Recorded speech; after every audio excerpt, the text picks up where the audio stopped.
Bon, en fait, les amis, comme vous le savez, la réalité nous cache parfois la réalité. Poupette Kenza, très suivi dans les réseaux sociaux grâce à ses partages de sa vie quotidienne avec des internautes.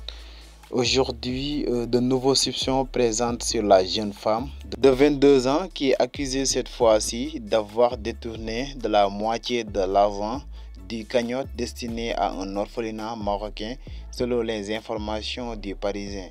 La cagnotte partagée par la jeune femme est gérée par l'association Belnia qui affirme la collaboration avec une vingtaine d'associations un peu partout en Afrique par rapport à la même source.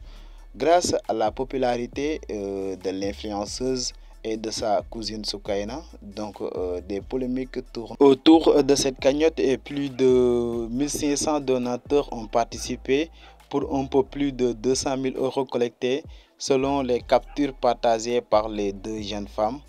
Et aujourd'hui, Nabil donc fait des enquêtes concernant cette cagnotte. Et pour plus de détails, on va écouter les propos de Nabil. Ça va. Hier, on est rentré vers 13h, 14h. J'ai dormi toute la journée, toute la nuit, jusqu'à là, maintenant. C'est que mon cœur, c'est que mon corps devait avoir besoin de repos.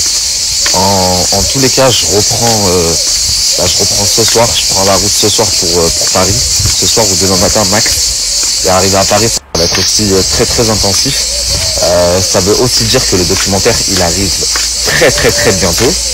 Et qu'est-ce que je voulais vous dire? Hier, j'ai reposté pas mal de vos réponses. Vous savez, je vous avais posé une question, je vous ai dit, qu'est-ce que vous serez prêt à faire? C'est quoi le max que vous pourriez faire pour un demi-million d'euros, là tout de suite? Et j'ai reposté à peu près 150-200 réponses de personnes de la team qui m'expliquent du coup ce qu'ils sont prêts à faire. La famille, la quasi-totalité, vous m'avez dit, Nabil, moi je suis prêt à rien du tout pour de l'argent. Si c'est haram, je veux pas, je préfère rester pauvre, etc. J'ai quand même quelques personnes qui m'ont dit leur vérité, c'est-à-dire j'ai quelqu'un, je crois, il m'a dit moi je suis prêt à tuer.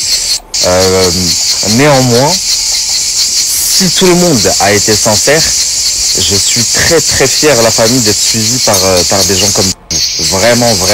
Si je vous ai posé cette question, la famille, c'est parce que j'arrive à la fin de mon enquête et que moi-même, en fait, je me suis questionné, je me suis demandé qu'est-ce qui peut pousser des gens à voler le dû, l'argent des orphelins, sachant que c'est un des pires péchés, mais même si, pardon, excusez-moi, mais même si on parle pas de religion, sans parler de religion, même pour quelqu'un qui est athée, comment est-ce qu'on peut dormir tranquille, se réveiller, se regarder dans un miroir en se disant que l'argent qu'on utilise, ou l'argent qu'on a, c'est de l'argent détourné qui devait servir à des orphelins. C'est de l'argent que les gens l'ont donné pour des orphelins. Enfin, c'est juste incroyable.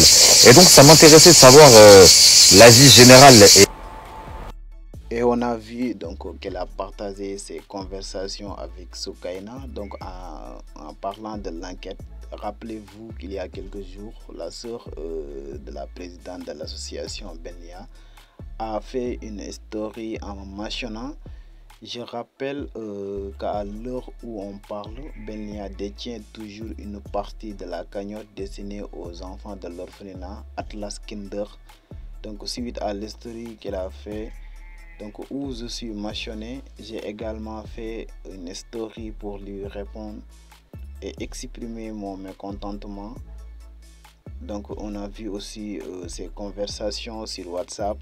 Donc Nabil essaie de nous expliquer. Qui n'allait pas et qui n'était pas... Du coup, la famille, comme je vous l'ai dit, j'ai eu au téléphone Mira, la sœur de la présidente de l'association, qui m'a expliqué, qui a compris qu'il y avait beaucoup de choses qui n'allaient pas et qui n'avaient pas été justifiées, mais qui devaient l'être impérativement, à savoir où est l'argent.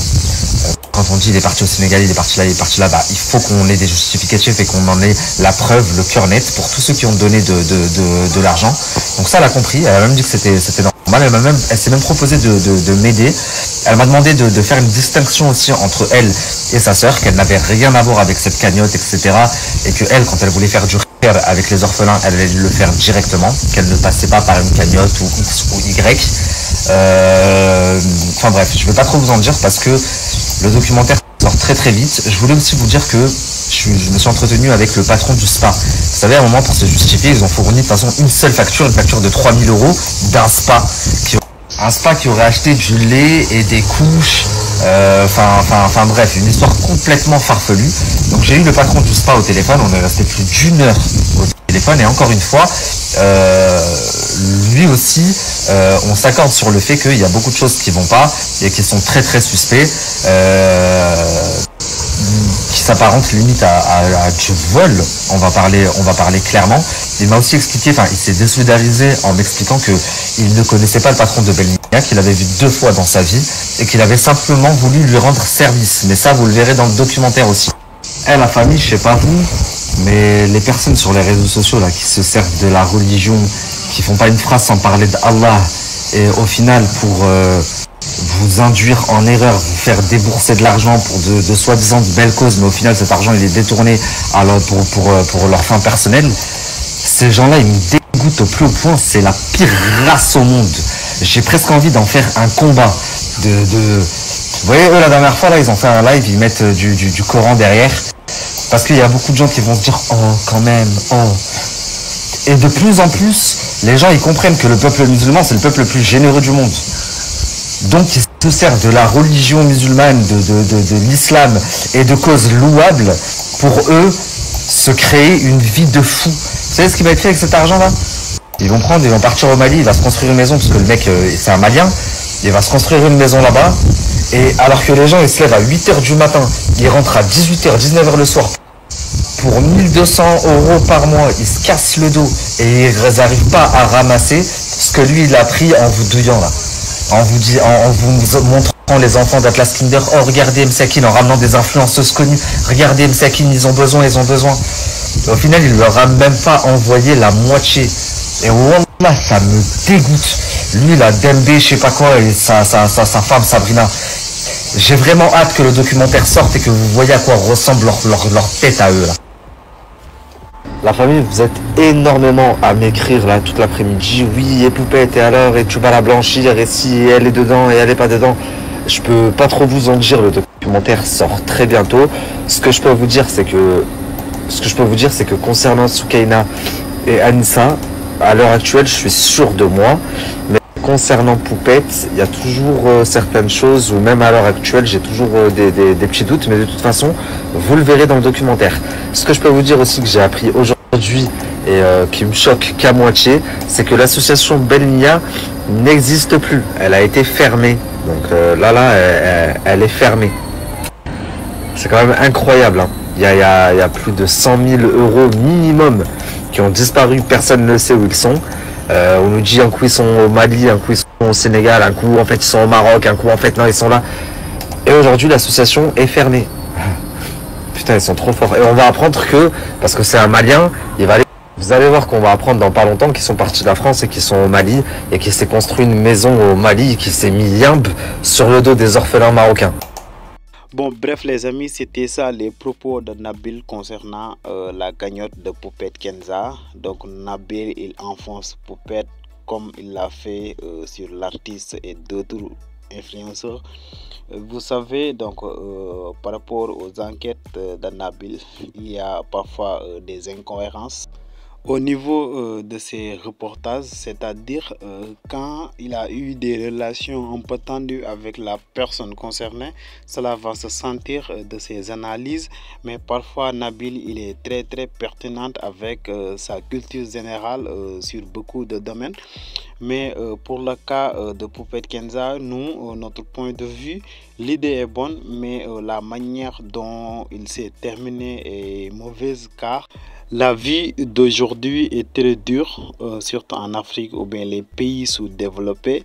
Donc si vous avez une idée de créer un orphelinat ou bien de récupérer les enfants de la rue, comme le cas de Dylan Terry, ou bien d'aider en créant une aide humanitaire. Donc, c'est-à-dire, ce sont des bons actes que tout un chacun doit se préoccuper. Alors, mais parfois, les gens, ils se profitent de la situation, c'est-à-dire de la pauvreté des gens, pour s'enrichir. Et c'est pourquoi des blogueurs comme Bassem attaquent souvent les influenceurs, car donc ils se reposent ou bien ils se cachent derrière la religion, que ce soit l'islam ou le christianisme, donc pour mener ces actes donc qui est déplorable. C'était ça les amis. Si cette vidéo vous plaît, abonnez-vous, activez la cloche notification pour ne pas louper aucune de nos prochaines vidéos.